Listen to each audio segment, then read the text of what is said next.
Wang ইয়ান চাইনা industry company limited থেকে বলছি।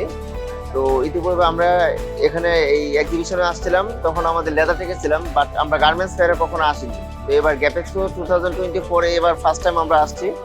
আমার কোম্পানি হচ্ছে আমরা রাবার প্যাচ, সিলিকন পিভিসি রাবার প্যাচ লোগোগুলো আমরা তৈরি করে থাকি।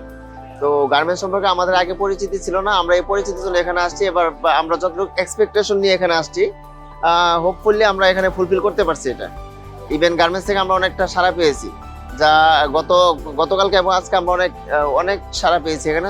তো আমরা টোটালি হ্যাপি, এখানে স্যাটিসফাইড। আমার প্রোডাক্ট হচ্ছে সিলিকন অ্যান্ড পিভিসি রাবার প্যাচ। আমরা রাবার লোগোগুলো তৈরি করে থাকি, সেটা দুইটা বেজে হয়, একটা হচ্ছে সিলিকন, একটা হচ্ছে পিভিসি। তো এখানে দুইটাই আছে, আমরা ডিসপ্লে করে রাখছি। যেটা গার্মেন্টসে নিত্য প্রয়োজনীয় লাগে, সেটা T shirt, jersey, cap, jacket, show everything এ অ্যাক্সেসরিজ হিসেবে ইউজ করা হয়, যা আমরা ম্যানুফ্যাকচারার হিসেবে বাংলাদেশে তৈরি করে থাকি। আমরা চাইনিজ বেস কোম্পানি।